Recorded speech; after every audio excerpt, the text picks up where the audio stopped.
कई बार ये झगड़ा आजकल के समाज में हो जाता है कि कौन अधिक बुद्धिमान है, स्त्री बुद्धिमान है अधिक या पुरुष बुद्धिमान है।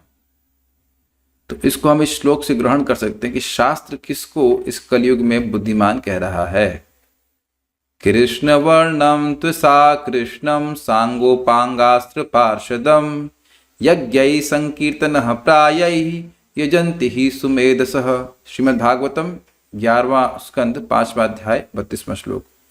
कृष्ण वर्ण जो कृष्ण का वर्णन करते हैं या जो कृष्ण के वर्ण हैं अर्थात जो कृष्ण ही हैं।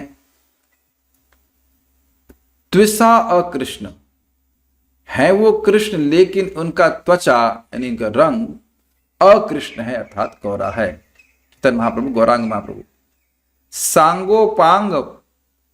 सांगोपांगास्त्र पार्षदम अपने अंग उपंग नित्यानंद प्रभु और अद्वैताचार्य जी के साथ और अपने अस्त्र यानी भगवान का नाम और अपने सौंदर्य के साथ वे अवतीर्ण होते हैं और अपने पार्षदों के संग होते हैं, जैसे कि आप यहां पे देख रहे हैं।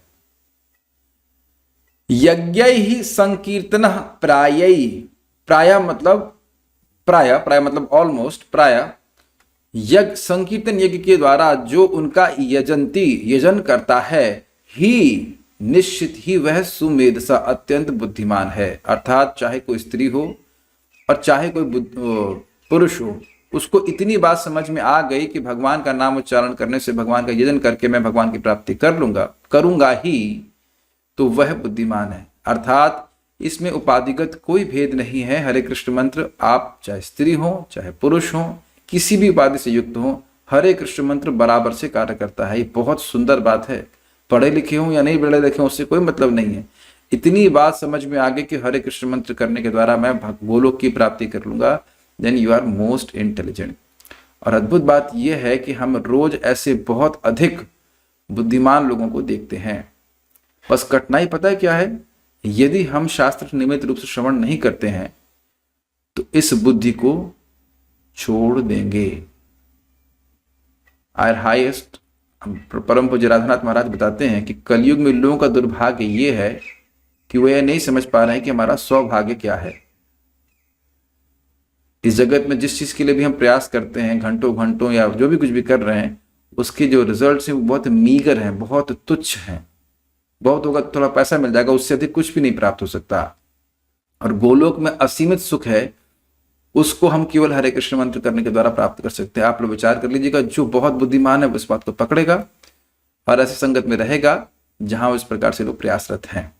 आप लोगों को पता नहीं अनुभव होता है कि नहीं, शायद होने लग गया हो कि बिल्कुल लगता है कि हम लोग एक इस्कॉन मंदिर में हैं, भक्तों की संगति में है, तुलसी आरती कर रहे हैं, मंगल आरती कर रहे हैं। कितना आसान हो जाता है सब कुछ करना। और ये करते करते हम भगवान के पास पहुंच जाएंगे। भगवान के पास नहीं पहुंच गए, भगवान पास नहीं पहुंचेंगे, भगवान के पास पहुंचे हुए हैं। कि कृष्ण का नाम, कृष्ण का स्मरण भगवान से भिन्न होता है। ओके, जब भगवान के पास ही रहोगे तो अंत में भगवान के पास नहीं जाएंगे। शैली शुक्ला माता जी सही बोल रहा हूं ना? तो रोज भगवान के पास ही रह रहे हैं तो भगवान के पास ही चले जाएंगे, क्या घटना है ये। Okay, so let us chant Hare Krishna nicely. Thank you.